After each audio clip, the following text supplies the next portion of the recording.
جی میں آپ کو رپورٹ کر رہا ہوں گلبہار سے۔ یہ ضلع وسطی کا علاقہ ہے اور محکمہ موسمیات کی پیشن گوئی ایک بار پھر سے درست ثابت ہو چکی ہے۔ یہ تیسرا روز ہے چھٹے اسپیل کا، جس میں آج صبح سے ہی بادل جو ہے جم کے برسے ہیں، گرجے ہیں، اور اس کے بعد موسم جو ہے خوشگوار ہو گیا ہے، جل تھل ایک ہو گیا ہے، جس سے کراچی کے شہری خاصا لطف اندوز ہو رہے ہیں، انجوائے کر رہے ہیں اس دلکش موسم کو۔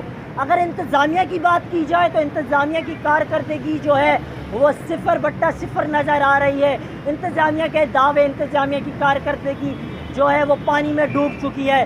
کراچی کی شاہراہیں، سڑکیں جو ہیں تالاب کا مناظر پیش کر رہی ہیں۔ میں جس جگہ سے رپورٹ کر رہا ہوں وہاں بھی شہری جو ہے خاصا پریشان ہیں۔ منٹوں کا سفر گھنٹوں میں طے کر کر جب اپنی منزل پر جاتے ہیں تو انتظامیہ کے لیے کوئی اچھے لفظ اور اچھے کلام کا آغاز نہیں کرتے، بلکہ انہیں بہت برے لفظوں میں یاد کرتے ہیں۔ اسی کے ساتھ ساتھ اگر بلدیاتی نمائندگان کی بات کی جائے تو وہ نہ پہلے بارشوں میں نظر آتے تھے، نہ اس مرتبہ نظر آ رہے ہیں، کیونکہ اب ان کا جو مقررہ وقت ہے وہ بھی ختم ہو چکا ہے۔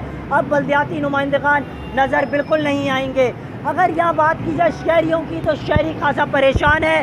میرا کیمرہ مین اگر دکھا سکے تو لوگ اپنی گاڑیوں اور بائکوں کو محفوظ رکھنے کے لیے متبادل راستوں چن رہے ہیں اور متبادل راستوں کی جانب جا رہے ہیں اور وہاں سے اپنے سفر کو جو ہے محفوظ بنا رہے ہیں۔ اگر یہاں موٹر سائیکل سوار جو مسافر ہیں ان کی بات کی جائے تو وہ جو ہے فٹ پاتھ کا سہارا لے کر اپنی منزلوں کی جانب بڑھ رہے ہیں۔